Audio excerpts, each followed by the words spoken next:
Ya, salam, salam kudus semuanya. Selamat malam. Puji Tuhan. Pak Franky, selamat malam Pak. Salam sehat Pak, selalu Pak. Puji Tuhan. Amin. Juga Pak Pendeta Esron, Pandapotan Panggabean. Terima kasih, selamat malam. Juga untuk saudara kita Rivo dari Manado. Puji Tuhan. Pak Yoce, selamat malam. Pak Hengki, Buria, selamat malam. Ya, semuanya Bapak Ibu yang sangat terberkati malam hari ini, juga yang mengikuti mengikuti acara kita malam hari ini melalui live streaming di Facebook maupun nanti di YouTube. Selamat malam semuanya. Ya, Tuhan Yesus memberkati kita semua ya. Puji Tuhan. Ya, baiklah. Sebelum saya menyampaikan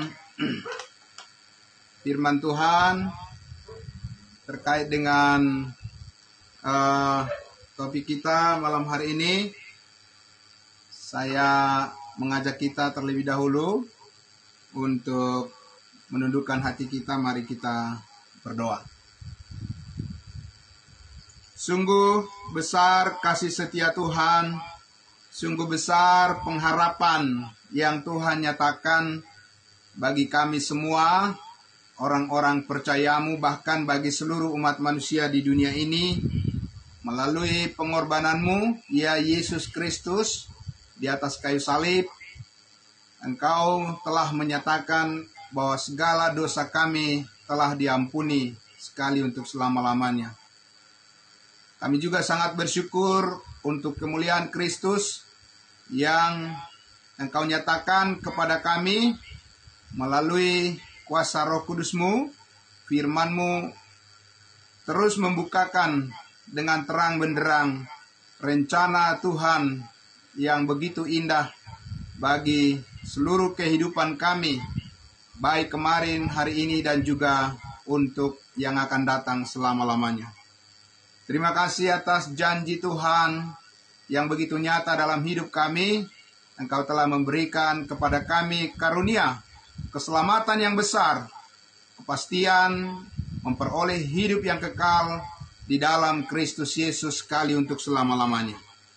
Terima kasih juga untuk berkat-berkat Tuhan yang selalu mencukupi, bahkan lebih daripada cukup. Engkau menyediakan apa yang kami perlukan, sehingga kami tidak akan terjatuh kepada godaan dunia ini. Kami akan tetap di dalam kesetiaan yang daripada Kristus untuk melayani-Mu dan juga memberitakan firman-Mu dan juga merespon semua panggilan yang Tuhan nyatakan bagi kami untuk kami saksikan kepada dunia ini. Terima kasih untuk jiwa-jiwa yang diselamatkan oleh kuasa Roh Kudus melalui kesaksian-kesaksian firman Tuhan, Injil keselamatan yang disampaikan oleh orang-orang kudus-Mu ya Tuhan, orang-orang percaya-Mu ya Bapa. Biarlah semangat untuk memberitakan Injil Kristus terus menyala-nyala, terus berkobar-kobar ya Tuhan Yesus, khususnya di bumi negeri kami Indonesia ini. Makin banyak jiwa dimenangkan, nama Tuhan makin dipermuliakan melalui puji-pujian yang kami sampaikan ya Bapa, yang kami naikkan, dan juga melalui kehidupan kami yang terus diperbaharui untuk menyatakan kekudusan daripada Allah kami. Terima kasih Bapa, kami mengucap syukur untuk semua saudara-saudara kami yang sudah hadir di sini, baik melalui ruangan Zoom meeting kami, maupun melalui live streaming Facebook, maupun sebentar melalui YouTube. Kami percaya semuanya terberkati oleh firman Tuhan, terberkati oleh kuasa Roh Kudus, dan terberkati oleh kasih karunia Allah. Terpuji Engkau Bapa, kami serahkan firman Tuhan. Biarlah Roh Kudus yang memimpin kami semua. Di dalam nama Tuhan Yesus kami berdoa. Haleluya. Amin. Amin. Puji Tuhan. Ya, terima kasih kepada semua saudara-saudaraku yang masih tetap setia dan terus bersemangat. Oleh karena anugerah Tuhan, kita ada sebagaimana kita ada saat ini. Dan kasih karunia Tuhan tidak akan sia-sia, karena kehendak Tuhan adalah memakai hidup kita untuk menyatakan kemuliaan-Nya, menjadi kesaksian dan berkat besar bagi banyak orang, dan terutama di dalam persekutuan kita sebagai orang-orang kudusnya Tuhan, sebagai orang-orang percaya.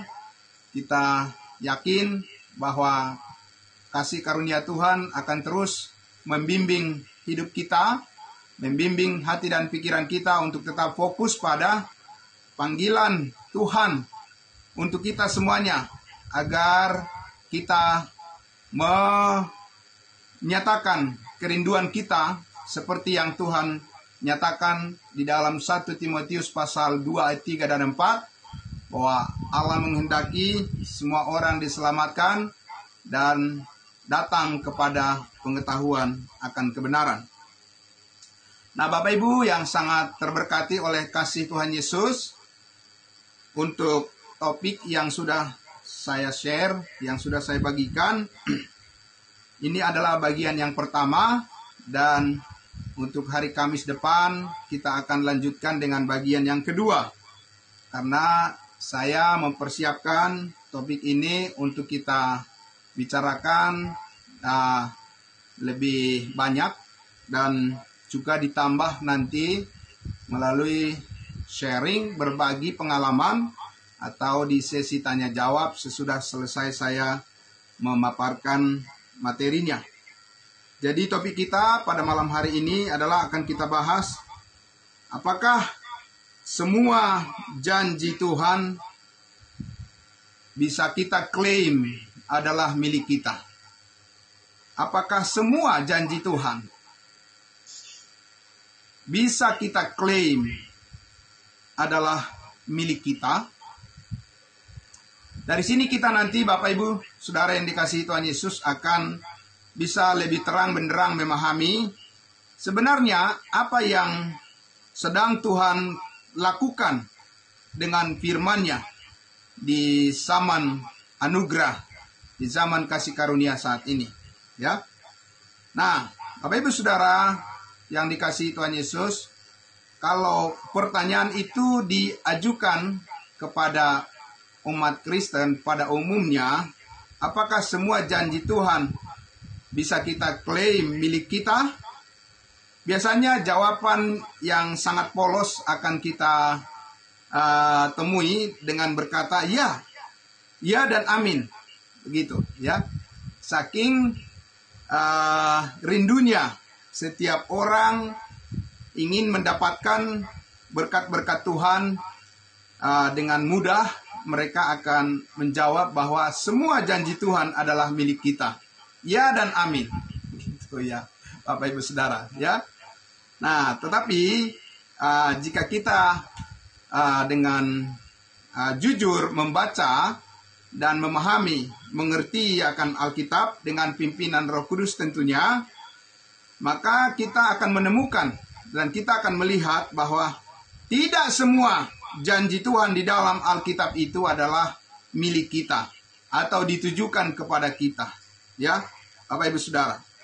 Nah, sebentar akan kita lihat, dan juga lebih banyak nanti di hari Kamis yang akan datang, kita akan melihat contoh-contoh di dalam Alkitab bahwa kita tidak bisa mengklaim, meskipun itu adalah janji daripada Tuhan yang berkuasa, Tuhan yang omnipotens, tapi bahwa Tuhan itu berbicara ya kepada dan ditujukan kepada orang yang berbeda, dengan waktu yang berbeda, dan juga dengan tujuan yang berbeda. Sehingga secara spesifik kita harus melihat maksud daripada firman itu, ya, yang mana yang dijanjikan oleh Tuhan kepada kita dan yang mana yang Tuhan janjikan kepada umatnya bangsa Israel. Ya. Nah, Bapak Ibu Saudara yang dikasihi Tuhan Yesus Kristus, tentunya kehendak Allah itu yang dinyatakan di dalam Alkitab, ya. Kenapa Alkitab? Karena kita percaya bahwa Alkitablah satu-satunya sebagai sumber pewahyuan yang mutlak, yang absolut, ya, yang menjadi sumber iman kita, sumber keyakinan kita tentang kehendak Allah, ya. Jadi kehendak Allah dinyatakan di dalam Alkitab itu bukanlah sebetulnya di dalam fenomena-fenomena yang terjadi seperti malapetaka, bencana alam misalnya, ya. Contohnya yang kita lihat, kalau ada terjadi misalnya tsunami, ya, dan bencana longsor dan lain sebagainya. Kalau kita lihat, ada yang sampai puluhan ribu yang tersapu oleh terjangan ombak yang besar, oleh air yang deras, ya. Dan kita pernah mendengar suatu cerita, dan itu adalah kenyataan yang terjadi, bahwa setelah peristiwa tsunami itu terjadi, dan dengan begitu banyak jiwa yang bergelimpangan, ya, meninggal dunia, kemudian kita dengar cerita ada seorang anak yang rupanya tersangkut di di sela-sela daripada pohon kelapa, ya, ranting daripada pohon kelapa. Dan ternyata sesudah datang tim rescue, dan kemudian ditemukan anak itu masih hidup. Dan sejauh yang saya ketahui sampai sekarang anak itu sudah besar, ya. Nah, Bapak Ibu Saudara, kemudian dengan mendengar berita seperti itu, mungkin ada orang yang langsung mengaitkan bahwa itu adalah mujizat yang sangat besar. Oke, mujizat yang sangat besar yang Allah lakukan. Kemudian disampaikan atau dinyatakan mujizat Allah yang besar itu dengan mengutip firman Tuhan di dalam Roma pasal 8, bahwa Allah turut bekerja mendatangkan kebaikan, ya, di dalam segala sesuatu Allah turut bekerja mendatangkan kebaikan bagi mereka yang mengasihi Dia, gitu, ya. Mungkin ada orang yang mengutip ayat itu, firman itu, untuk menggambarkan bagaimana kuasa Tuhan untuk menyelamatkan hidup daripada anak tersebut. Tapi Bapak Ibu Saudara, kalau kita lihat itu bukan bagian firman Tuhan yang relevan dengan peristiwa fenomena seperti itu, ya. Kalau Allah turut bekerja mendatangkan kebaikan bagi orang yang mengasihi Dia, apakah anak itu memang mengasihi Tuhan? Dari mana kita tahu bahwa anak itu adalah bagian dari orang yang mengasihi Tuhan? Apalagi misalnya dikatakan, oh ya, bukan anak itu, tetapi orang tuanya. Nah, Bapak Ibu Saudara, makin jauh lagi. Karena orang tua daripada anak itu bukanlah orang yang menyembah Yesus Kristus yang menyatakan janji di dalam Roma pasal 8 itu.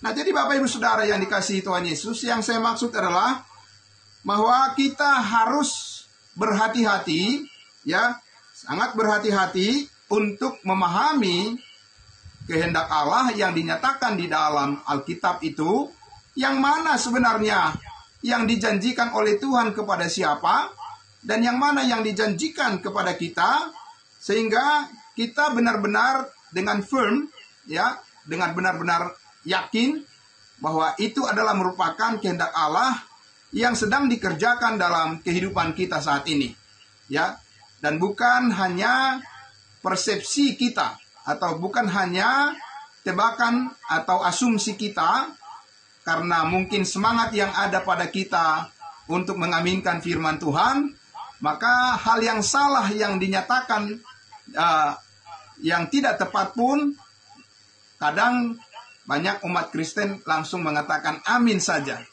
Nah, itulah sebabnya Bapak Ibu sekalian, kita penting untuk terus mempelajari firman Tuhan agar kita bisa memahami secara spesifik, secara khusus ya, yang mana sebenarnya yang Tuhan janjikan dan yang Dia kerjakan saat ini, ya kehendaknya bagi kehidupan kita, sehingga kita tidak bersalah di dalam merespon apa yang Tuhan nyatakan bagi kita saat ini.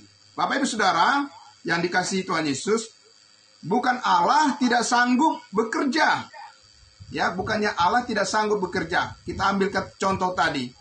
Apakah orang yang puluhan ribu misalnya meninggal dunia, tersapu oleh ombak yang besar, apakah Allah tidak sanggup menyelamatkan orang itu, jiwa-jiwa itu, sehingga mereka harus mati sia-sia, Bapak Ibu Saudara? Dan Dia sanggup hanya menyelamatkan seorang anak kecil saja? Tidak mungkin, Bapak Ibu sekalian. Allah sanggup melakukan apa saja yang dikehendakinya. Nah, karena itulah, sekali lagi, kita harus melihat segala sesuatu yang ingin kita yakini dengan sungguh-sungguh, harus memang betul-betul kita temukan bahwa itu semuanya adalah berdasarkan kehendak Allah yang kita bisa saksikan melalui firman Tuhan. Jadi bukan melalui fenomena-fenomena yang terjadi sebagai dasar kita untuk memastikan bagaimana cara Tuhan sekarang menyatakan dan menggenapi janjinya di dalam kehidupan kita. Nah, Bapak Ibu Saudara, jadi sekali lagi, sebetulnya saya ingin menyatakan bahwa di dalam pembelajaran kita ini nanti akan kita lihat bahwa tidak semua janji Allah adalah milik kita. Mari kita lihat dulu dari kitab Ayub pasal 9 ya. Kita akan mulai dulu dari Ayub pasal 9. Ayub pasal 9. Ya. Kitab Ayub pasal 9. Saya akan membaca ayatnya yang pertama sampai ayatnya yang keempat, ya. Ayat pertama sampai ayatnya yang keempat akan saya bacakan untuk kita, Bapak Ibu. Dikatakan begini, tetapi Ayub menjawab, "Sungguh aku tahu bahwa demikianlah halnya. Masakan manusia benar di hadapan Allah?" Ya, jadi Ayub mengatakan, apa iya? Apa benar manusia bisa benar di hadapan Allah? Ya, nanti kita akan hubungkan ini dengan apa yang dikatakan oleh Rasul kita, Rasul Paulus, bahwa kita telah dibenarkan melalui iman. Tapi Ayub bertanya di sini, Bapak Ibu sekalian, apa iya masakan manusia benar di hadapan Allah? Ya. Kemudian di ayatnya yang keempat, Allah itu bijak dan kuat. Siapakah dapat berkeras melawan Dia dan tetap selamat? Ya. Jadi kalau perbuatannya tidak sesuai dengan kehendak Tuhan, masakan ia selamat? Masakan ia tetap selamat? Bapak Ibu sekalian.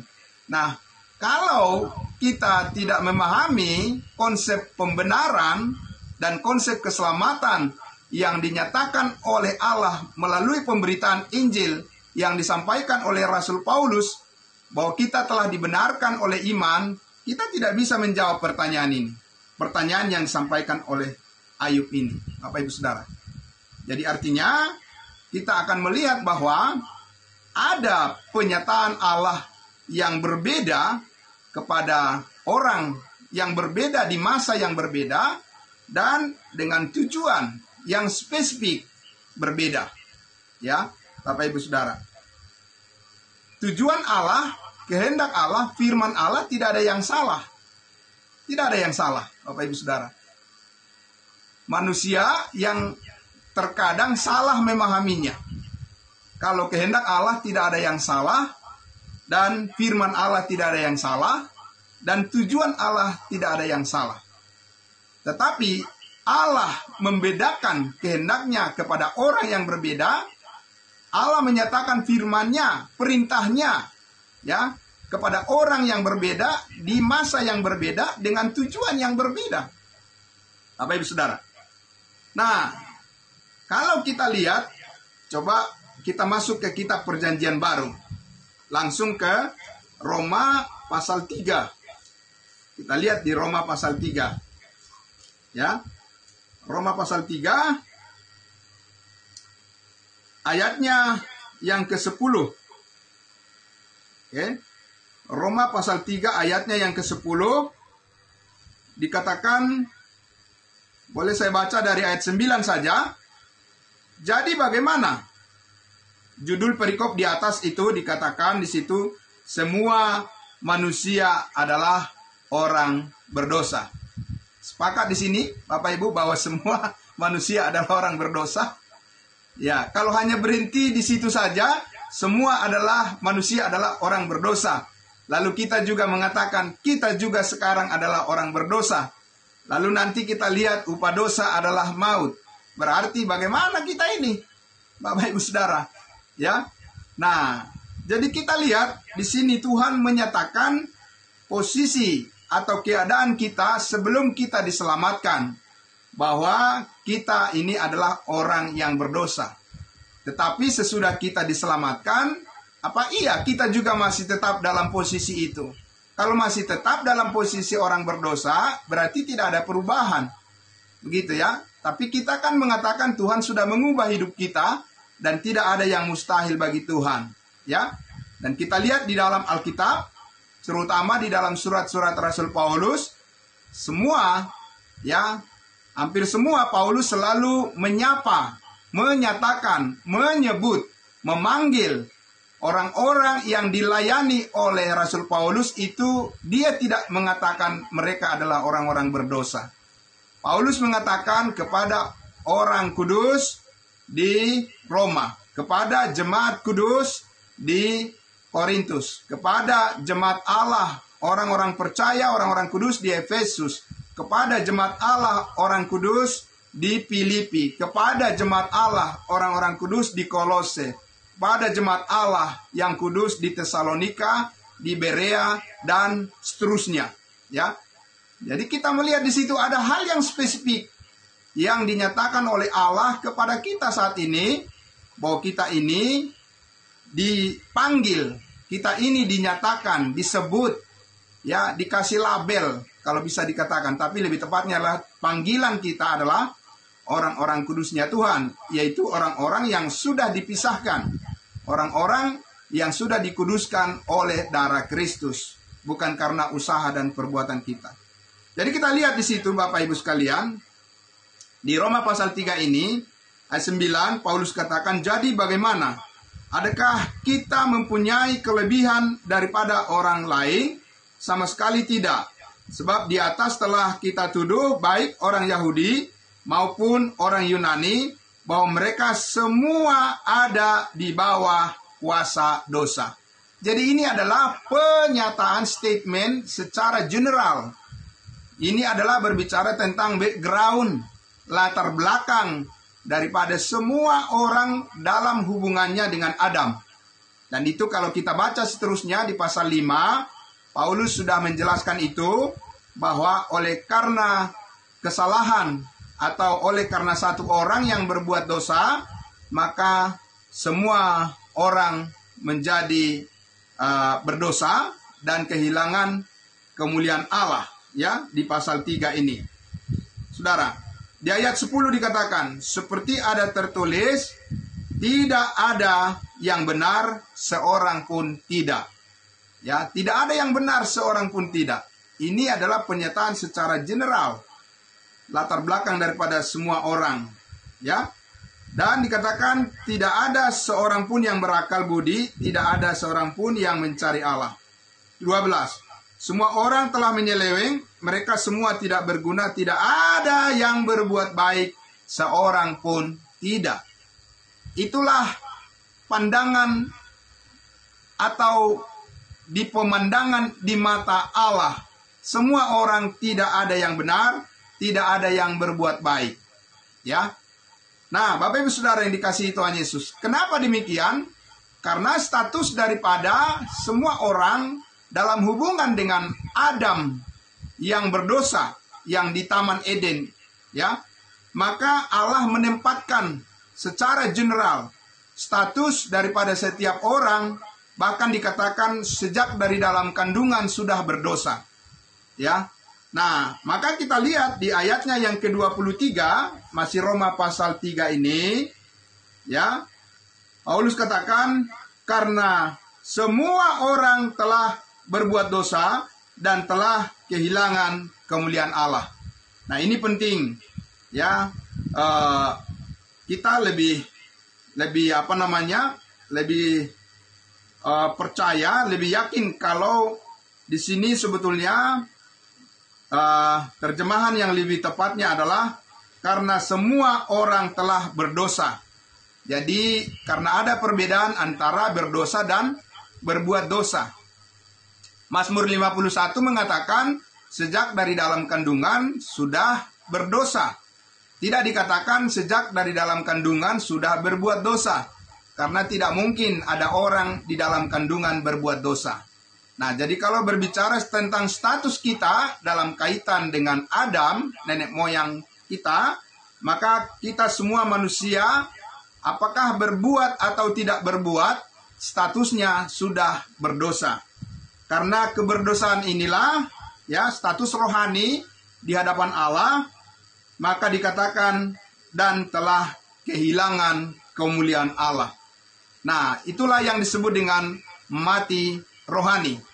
Ya, di Efesus pasal 2 dikatakan, kamu dahulu sudah mati dan kamu dahulu telah mati oleh karena pelanggaran dan dosa-dosamu dan kamu hidup di dalamnya. Karena kita terhubung dengan Adam yang berdosa, nenek moyang kita. Betul, ya. Bahwa dalam kaitan, kalau hanya dalam kaitan dengan Adam yang berdosa, kalau hanya itu saja yang kita pahami, hubungan kita, ya, sebagai manusia dalam kaitan dengan kehendak Allah, maka kita akan mengatakan, oh iya, kita adalah orang-orang berdosa. Ya.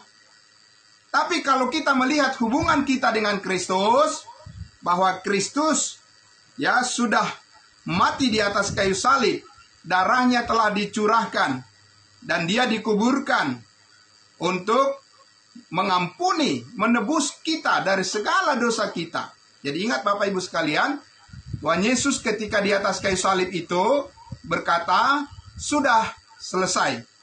It's finished. Tetelestai, sudah sempurna. Bapak Ibu sekalian. Jadi, apa yang dikerjakan oleh Tuhan Yesus di atas kayu salib itu adalah menuntaskan, membereskan semua rintangan untuk kita bertemu kembali dengan Allah, yaitu dosa-dosa kita dan pelanggaran kita. Semuanya, seluruhnya sudah diselesaikan oleh Tuhan Yesus di atas kayu salib itu. Ya. Nah, karena itulah di ayatnya yang ke-24 di Roma pasal 3 ini kita lihat, ya, sebelum Roma pasal 3 ayat 24 kita baca, saya mengajak kita untuk melihat dulu di dalam Roma pasal 6 ayatnya yang ke-23. Saya akan langsung membacakan saja karena saya percaya Bapak Ibu sekalian sudah terbiasa juga mendengarkan ayat firman Tuhan ini. Di ayat 23 dikatakan, sebab upah dosa ialah maut. Sebab upah dosa ialah maut. Nah, itu kalau terkait dengan posisi kita yang berdosa. Tetapi bagian yang kedua, bagian B-nya dikatakan, tetapi karunia Allah ialah hidup yang kekal dalam Kristus Yesus Tuhan kita. Nah, tentu kita sekarang memahami kenapa dengan kasih karunia Allah adalah hidup yang kekal di dalam Kristus Yesus. Kenapa bisa terjadi demikian? Kenapa bisa sampai bisa perubahan yang begitu drastis, ya, yang sangat radikal, katakan begitu, ya, yang sangat luar biasa, bahwa yang tadinya kita adalah orang yang berdosa, tapi oleh karena Kristus mati di atas kayu salib menebus kita dari segala dosa, maka secara drastis, ya, posisi kita sekarang berubah. Posisi kita bukan di dalam Adam yang lama, ya, Adam yang pertama, tetapi posisi kita sekarang kita lihat adalah di dalam Kristus Yesus sebagai Adam yang kedua. Jadi Kristus Yesus juga disebut Adam yang kedua yang datang dari surga. Kalau Adam yang pertama di Taman Eden itu diciptakan dari debu tanah. Nah, Bapak Ibu sekalian, karena itulah kita melihat perubahan ini secara drastis dengan apa yang dilakukan oleh Kristus, maka sekarang kita menerima janji yang sangat-sangat luar biasa berbeda dari sebelumnya. Kita lihat ya, di dalam ayat 21 dulu, sebelum ke ayat 24. Roma pasal 3. Kembali, Roma pasal 3 ayatnya yang ke-21. Dikatakan di situ, tetapi sekarang, nah ini sekarang. Kalau ada sekarang berarti ada dahulu. Ya, jadi kalau ada time present, ada time past. Begitu ya, dan juga ada time future. Ada waktu masa yang akan datang, dan ini berkaitan semua. Nah, kita lihat perubahan-perubahan itu terjadi setelah Kristus Yesus mati disalibkan. Tetapi sekarang, tanpa hukum Taurat, kebenaran Allah telah dinyatakan. Ya, ini penting. Kenapa ada sebutan tanpa hukum Taurat di sini, Bapak Ibu sekalian? Karena memang Allah pernah membuat sebuah standar, atau Allah pernah membuat sebuah sistem atau cara hidup di mana Allah berkenan kepada orang-orang yang hidup di bawah hukum Taurat. Siapa orang-orang yang hidup di bawah hukum Taurat, yang menjalankan perintah-perintah Tuhan di bawah hukum Taurat, Bapak Ibu sekalian? Orang Israel. Bahkan ketika Yesus masih hidup di dunia ini, Yesus juga hidup di bawah hukum Taurat. Kenapa di bawah hukum Taurat? Karena Yesus berkata, aku datang untuk menggenapi hukum Taurat.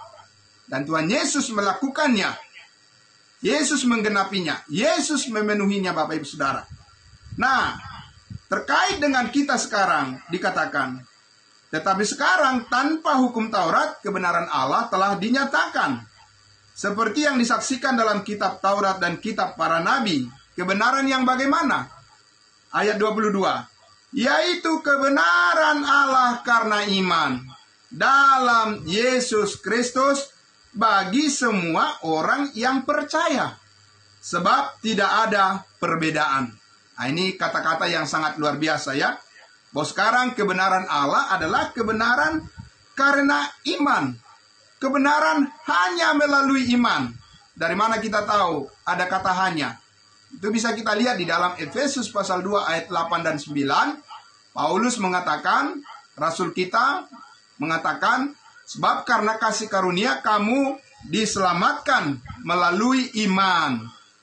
Itu bukan hasil usahamu, tetapi pemberian Allah. Itu bukan hasil pekerjaanmu, jangan ada orang yang memegahkan diri. Bahwa dengan terang benderang saat ini dinyatakan bahwa keselamatan itu adalah hanya melalui iman, bukan ditambah dengan perbuatan-perbuatan, Bapak Ibu sekalian. Ya, tidak dikatakan bahwa keselamatan saat ini adalah dengan perbuatan atau dengan iman plus ditambah dengan usaha atau ketaatan manusia. Tidak, Bapak Ibu Saudara. Kenapa demikian? Kita lihat di ayatnya yang ke-24. Ayat 24. Roma pasal 3 ini. Dikatakan, dan oleh kasih karunia, ya, dan oleh kasih karunia telah dibenarkan dengan cuma-cuma. karena penebusan dalam Kristus Yesus. Jadi Bapak Ibu Saudara yang dikasihi Tuhan Yesus, penebusan oleh darah Kristus, penebusan kita di dalam Kristus Yesus mengakibatkan bahwa kita menjadi benar di hadapan Allah dengan cara yang cuma-cuma. Ya. Kalau dalam bahasa Inggris dikatakan grace alone. Bahasa Indonesia mengambil kata grace, kalau dalam bahasa Latin dikatakan gratia. Bahasa Indonesia ambil gratis. Bapak Ibu Saudara tentunya sangat paham dan pasti tahu sekali apa artinya gratis. Sering ada bagian marketing memberikan promosi, ya. Beli 2 gratis 1. Beli 3 gratis 1. Pertanyaannya, gratis enggak itu Bapak Ibu sekalian? Tidak gratis, karena pasti bayar. Tapi di dalam Kristus Yesus Bapak Ibu Saudara, kita tidak perlu membayar.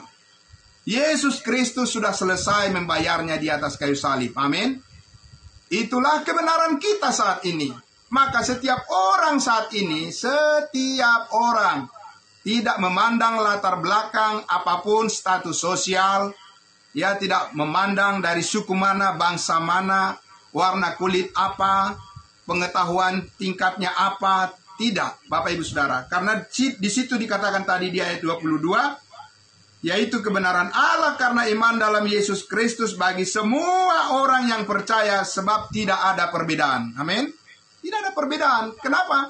Karena darah Kristus, ya, yang tertumpah di atas kayu salib itu efektif untuk mengampuni semua dosa umat manusia, mulai dari yang sedikit dosanya sampai yang paling banyak dosanya. Seperti yang Paulus katakan, penulis kitab Roma ini, dia katakan, akulah orang yang paling berdosa, tetapi justru itulah aku dikasihani oleh Allah, supaya kasih karunia-Nya melimpah-limpah dinyatakan kepadaku, dan menurut kesabarannya, yaitu atas kesabaran Kristus Yesus, di mana Dia rela menanggung segala dosa umat manusia di dunia ini tanpa kecuali. Puji Tuhan Bapak Ibu Saudara, itu adalah kasih karunia Allah yang diberikan kepada kita sebagai sukacita yang terbesar dalam hidup kita, dan yang terus memberikan kepada kita penguatan, pengharapan yang sungguh-sungguh di dalam Tuhan itu. Bapak Ibu Saudara, sungguhlah hidup ini begitu indah kita jalani dan begitu mulia, ya, sehingga kita, Bapak Ibu sekalian, senantiasa rindu untuk mengucap syukur senantiasa kepada Tuhan, ya.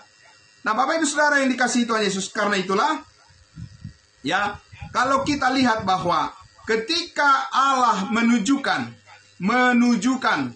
firman Tuhan melalui Rasul Paulus kepada kita bangsa-bangsa lain saat ini, yang disebut kita adalah orang-orang yang tidak bersunat, ya, kita melihat suatu penyataan yang sangat spesifik tentang kasih karunia Allah yang telah membenarkan kita dengan cuma-cuma. Dan ini adalah merupakan pembenaran yang sungguh-sungguh adalah dalam ukuran kepastian, bukan di dalam ukuran mudah-mudahan atau mungkin-mungkin, ya, atau semoga dan lain sebagainya. Mari kita lihat di Roma pasal 5. Kita lihat Roma pasal 5 ayat 1. Sebelum ayat 1 kita lihat dulu di ayat 8. Ya, kita mulai dari ayat 8 saja dulu, ya. Roma pasal 5 ayat 8. Saya akan membacakan untuk kita semuanya. Akan tetapi Allah menunjukkan kasih-Nya kepada kita. Puji Tuhan, kita tahu bahwa Allah kita memiliki kasih yang terbesar, dan Dia ingin menunjukkan kasih-Nya kepada kita. Bagaimana caranya Allah menunjukkan kasih-Nya kepada kita saat ini, Bapak Ibu Saudara? Oleh karena Kristus telah mati untuk kita. ketika kita masih berdosa. Nah ini, Bapak Ibu Saudara, ini yang sangat luar biasa. Di dalam keadaan kita tidak layak, di dalam keadaan kita mati secara rohani, di dalam keadaan kita tidak berdaya, di dalam keadaan kita lemah, dan di dalam keadaan kita sebenarnya terancam akan dilemparkan ke dalam lautan api neraka, di dalam keadaan kita yang tidak punya pengharapan, di dalam keadaan kita yang miskin papa, Bapak Ibu Saudara, Allah menunjukkan kasih-Nya. Benar-benar Dia menunjukkan kasih-Nya kepada kita ketika kita masih berdosa. Sekarang ayat 9. Lebih-lebih, nah ini kata lebih-lebih ini adalah, saudara-saudara, merupakan suatu tingkat yang lebih. Ya, lebih daripada apa? Lebih-lebih karena kita sekarang telah dibenarkan oleh darah-Nya. Kita dibenarkan oleh darah-Nya. Kita pasti akan diselamatkan dari murka Allah. Amin. Ini yang sangat luar biasa. Lebih-lebih dikatakan, sedangkan dia dalam keadaan yang berdosa saja, Allah sangat mengasihi kita, Bapak Ibu Saudara. Apalagi sekarang kita sudah dibenarkan oleh darah-Nya. Bukan dibenarkan oleh perbuatan kita, bukan dibenarkan oleh usaha kita, bukan dibenarkan oleh pencapaian kita, bukan dibenarkan oleh perjuangan kita. Tidak, Alkitab tidak mengatakan hal itu secara spesifik. Saat ini kebenaran Allah yang dinyatakan kepada kita berdasarkan kasih karunia-Nya, Bapak Ibu Saudara. Ya. Lebih-lebih karena sekarang kita telah dibenarkan oleh darah-Nya, kita pasti akan diselamatkan dari murka Allah. Bukan mudah-mudahan, bukan semoga, Bapak Ibu Saudara. Ini adalah ukuran kepastian janji Allah, bukan janji manusia. Ya, bukan janji-janji, tapi ini adalah janji benaran, sungguhan dari firman Allah. Bapak Ibu Saudara, apa janjinya? Pasti. Nah ini sangat penting kita imani dengan sungguh-sungguh. Karena apa Bapak Ibu Saudara? Dunia ini banyak godaan. Banyak godaan Bapak Ibu Saudara. Tapi dunia sudah dikalahkan oleh kasih karunia Tuhan. Amin. Dan karena itu kita percaya bahwa keselamatan itu adalah sesuatu yang pasti. Karena Tuhan yang menjanjikannya. Tapi banyak orang juga mengatakan, ya saya percaya pasti diselamatkan. Tapi kalau saya tetap setia sampai akhir, kalau saya tetap bertahan sampai pada kesudahannya, Bapak Ibu Saudara, itu tidak fair. Ya, itu adalah sesuatu permainan kata, atau paling sedikitnya itu adalah semacam membohongi diri sendiri. Kenapa? Karena tidak mungkin kita bisa bertahan sampai pada kesudahannya, tidak akan melakukan kesalahan. Tidak mungkin kita tidak berbuat dosa. Tidak mungkin kita tidak marah. Tidak mungkin kita tidak berbohong. Tidak mungkin kita melakukan sesuatu yang menyakiti orang lain dan lain sebagainya. Siapa yang mau jamin itu, Bapak Ibu Saudara? Siapa yang bisa menjaminnya? Tidak ada yang bisa menjaminnya. Ya. Karena kita masih hidup di dalam daging, di dalam tubuh yang fana ini. Tetapi saudara-saudara yang dikasihi Tuhan Yesus, kalau kita melihat dasar iman kita kepada kasih karunia Allah, yaitu pekerjaan Kristus yang sudah selesai, maka kita katakan ya dan amin. Bahwa kita sungguh-sungguh memperoleh seluruhnya kebaikan yang Tuhan karuniakan kepada kita, bukan karena usaha kita, tetapi semata-mata karena tercurahnya darah Kristus yang membenarkan kita, dan kita aminkan, kita pasti diselamatkan. Kapan saja kita meninggalkan dunia ini, kita sudah pasti diselamatkan. Amin. Itu yang kita syukuri yang paling luar biasa, lebih daripada rezeki apapun yang kita peroleh di dunia ini. Bapak Ibu Saudara dan saya pasti ya senang dan sudah sering memperoleh rezeki dan berkat dari Tuhan. Amin. Tapi saya ingin kasih tahu Bapak Ibu Saudara, ya ketika Yesus mengatakan kepada murid-muridnya, namun demikian janganlah bersukacita karena roh-roh itu takluk kepadamu, tetapi bersukacitalah karena namamu ada terdaftar di surga. Amin.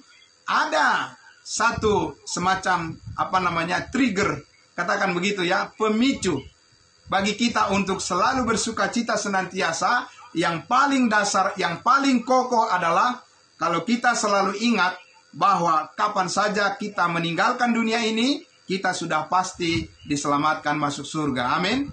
Itu juga yang mengusir, yang menjauhkan kekhawatiran yang berlebihan yang mungkin ya bisa menggoda kita dalam menghadapi persoalan-persoalan di dunia ini, Bapak Ibu Saudara. Karena itulah Paulus mengatakan, bagiku hidup adalah Kristus dan mati adalah keuntungan. Kenapa bisa mengatakan demikian? Ya karena sudah berkali-kali, sudah berpuluh-puluh, beratus-ratus kali Paulus mengatakan bahwa kita ini adalah orang benar. Bukan karena perbuatan kita benar, tapi kita dibenarkan oleh darah Kristus. Bapak Ibu Saudara yang diberkati oleh Tuhan Yesus. Ayat 10 itu dikatakan dengan tegas lagi. Sebab jikalau kita ketika masih seteru, ketika masih ada perseteruan, permusuhan karena dosa, ya, dengan Allah, saudara, diperdamaikan dengan Allah oleh apa? Diperdamaikan dengan Allah oleh kematian anaknya. Saudara, lebih-lebih kita yang sekarang telah diperdamaikan, pasti akan diselamatkan oleh hidupnya. Amin. Saudara-saudara yang dikasihi Tuhan Yesus, bahwa kita memperoleh damai yang kekal, itu tidak berarti bahwa semua situasi selalu membuat hati kita selalu terangkat gitu ya. Belum tentu. Ya kalau panas, ya panas bisa juga kita gerah gitu kan, Bapak Ibu Saudara. Ya, kalau kita misalnya lapar gitu ya, atau kalau kita sakit, bisa juga kita gelisah. Bapak Ibu Saudara, secara jasmani bisa saja terjadi karena kita hidup dalam fisik yang terbatas. Tetapi Bapak Ibu Saudara yang dikasihi Tuhan Yesus, dalam iman, dengan iman, kita percaya bahwa di dalam situasi apapun, bahwa damai sejahtera Allah itu sudah permanen, ada di dalam hidup kita sekali untuk selama-lamanya, karena kita dikatakan sudah pasti diselamatkan oleh hidupnya. Oleh hidupnya siapa? Oleh hidupnya Yesus Kristus. Hidup yang mana? Bapak Ibu Saudara, bukan secara spesifik di sini berbicara hidup Yesus Kristus ketika dia hidup di dunia ini secara manusia selama 33,5 tahun. Tidak, bukan merujuk kepada hidup itu yang akhirnya Yesus mati, mengakhiri hidupnya. Bukan itu yang dimaksudkan, yang secara spesifik di sini memperdamaikan kita dan memastikan kita selamat. Tetapi hidup kebangkitan Yesus Kristus dari antara orang mati, itu adalah hidup yang kekal. Karena hidup yang kekal yang diperolehnya itu tidak akan pernah mati lagi, tidak akan berakhir, karena hidup itu adalah hidup daripada Allah itu sendiri, hidup daripada Kristus sebagai Tuhan dan Juru Selamat. Hidup yang kekal itulah yang dinyatakan, yang diberikan, yang di-share kepada kita ketika kita percaya kepada Injil keselamatan. Yesus mati menghapus segala dosa kita. Pada saat itu kita dimeteraikan dengan Roh Kudus, dan Roh Kudus berdiam di dalam diri kita, dalam hidup kita secara permanen sekali untuk selama-lamanya. Bapak Ibu Saudara yang dikasihi Tuhan Yesus, ya, karena itulah janji Allah yang secara khusus, yang secara spesifik kita telah terima saat ini, janji di dalam kasih karunia-Nya berdasarkan penebusan dan pengampunan segala dosa yang ya diberikan oleh Allah kepada setiap orang yang percaya saat ini.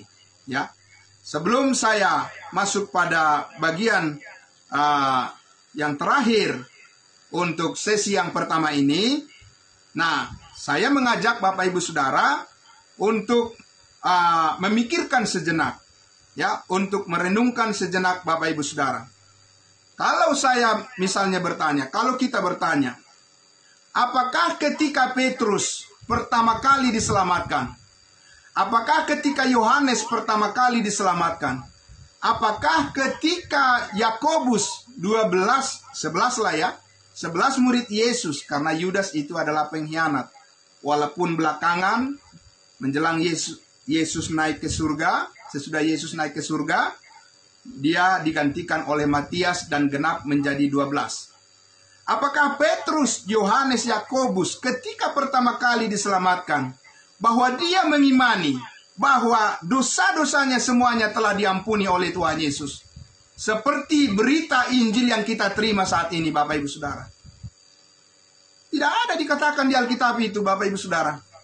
Boleh kita baca dari Matius, Markus, Lukas, Yohanes, ketika pertama kali Yakobus, ya, ketika pertama kali Andreas, ketika pertama kali Petrus dan Yohanes percaya dan mengikuti Yesus, tidak dikatakan bahwa mereka percaya bahwa Yesus telah mati mengampuni segala dosanya. Tidak ada itu, Bapak Ibu Saudara.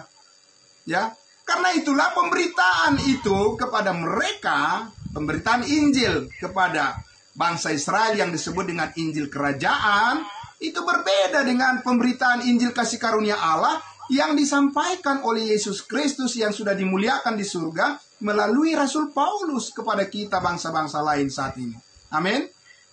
Jadi Bapak Ibu Saudara, supaya tidak dikaburkan Injil itu, supaya tidak dicampur adukan seperti gado-gado, kata Bapak William Poltak Manurung, ya. Jadi tidak boleh digado-gadoin.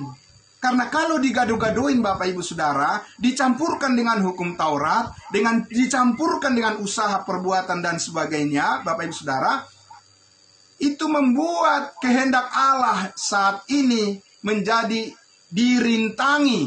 Pemberitaan Injil itu menjadi tidak clear. Karena itulah sebabnya kalau ada pemberitaan Injil yang tidak clear, tidak jelas, tidak strict dengan pemberitaan yang disampaikan oleh Rasul Paulus, yaitu pembenaran dengan cuma-cuma bagi setiap orang yang percaya saat ini, Bapak Ibu Saudara, kemudian dikaitkan dengan, ya, program Allah, pemberitaan Allah kepada bangsa Israel, maka tidak heran banyak orang yang percaya keselamatan hanya dalam Yesus, tetapi mereka juga mengatakan tidak cukup hanya percaya, tetapi juga harus ditambah dengan perbuatan baik. Bisa pasti enggak dengan berita yang seperti itu? Saya jamin 100% tidak ada kepastian. Kenapa? Masalahnya bukan masalah di imannya, tapi persoalannya adalah di perbuatan manusianya, tidak ada jaminan. Tapi Bapak Ibu Saudara yang dikasihi Tuhan Yesus, kita sangat bersyukur, ya, kepada Tuhan kita, bahwa saat ini sungguh kita tersungkur di hadapan kakinya, di hadapan salib Kristus, bahwa oleh karena kasih karunia-Nya, oleh karena anugerahnya, oleh karena kemurahan hati Kristus semata-mata, dengan pengorbanannya di atas kayu salib, di mana semua dosa kita telah diangkut dan ditimpakan, dikenakan kepada tubuh Yesus Kristus, dan dipikulnya semuanya penderitaan kita, dan dia mengalami sengsara dan bahkan mengalami maut, mengalami kematian, supaya kita dibenarkan dan memperoleh hidup yang kekal sekali untuk selama-lamanya. Supaya kita bisa melayani dia dengan penuh keyakinan bahwa kita ini adalah benar-benar milik Kristus, dan tidak ada yang dapat merampas kita dari tangan Bapa di surga, dan tidak ada yang dapat memisahkan kita, baik maut, baik kuasa di udara, maupun kuasa di bumi ini, kuasa setan, kuasa iblis, kuasa dosa, kuasa maut. Tidak ada yang dapat memisahkan kita dari kasih Allah yang ada di dalam Kristus Yesus. Dan kita sudah ada di dalam Kristus Yesus, dan Kristus Yesus ada di dalam kita. Kita menjadi satu dengan dia sekali untuk selama-lamanya, karena kita ini adalah anggota tubuhnya, dan Yesus Kristus adalah kepala tubuh bagi kita semuanya. Dan dia akan datang menjemput kita di awan-awan, dan kita menunggu kedatangan Yesus yang rahasia, dan disitulah puncak daripada sukacita kita ketika kita bertemu langsung dengan Tuhan Yesus Juru Selamat kita. Bapak Ibu Saudara yang dikasihi Tuhan Yesus, Mari kita bersyukur untuk janji Allah yang sangat luar biasa ini. Dan hari Kamis depan kita akan lanjutkan lagi sesi yang kedua. Sebelum kita masuk pada sesi tanya jawab atau sharing, berbagi pengalaman untuk Bapak Ibu Saudara sekalian, mari saya tutup dulu dengan doa, dan semuanya juga saudara-saudara kami ya yang ada mengikuti dari live streaming Facebook, terima kasih. Tuhan Yesus memberkati semuanya. Nanti kita akan berjumpa di hari Kamis depan lagi. Mari kita berdoa. Bapa di dalam surga, terima kasih untuk janji setia Tuhan yang sempurna bagi kami melalui pekerjaan Kristus yang sudah selesai, melalui penebusan oleh darah Kristus atas segala dosa kami, tanpa ragu sedikit pun, tanpa kebimbangan sedikit pun, karena kami memiliki pegangan yang teguh, memiliki pegangan yang kuat, yaitu firman-Mu yang tertulis, yang setiap hari bisa kami baca, bisa kami renungkan, dan bisa kami nikmati, bisa kami hidupi. Terima kasih Bapa di dalam surga atas janji kehidupan yang kekal dan berkat yang kekal dan segala kebaikan Tuhan yang selalu menyertai kehidupan kami dan akan memperbaharui pikiran dan hati kami untuk selalu setia hanya kepadamu saja. Di dalam nama Tuhan Yesus diberkatilah semua yang mendengarkan firman kasih karunia Tuhan di malam hari ini, dan terpujilah namamu kekal selama-lamanya. Haleluya. Amin. Amin. Tuhan Yesus memberkati. Saya kembalikan kepada hambanya, Bapak Pendeta Pardosi, untuk membawa kita, mengarahkan kita dalam sesi sharing dan atau tanya jawab. Ya, terima kasih. Tuhan Yesus memberkati. Shalom. Salam kudus semuanya.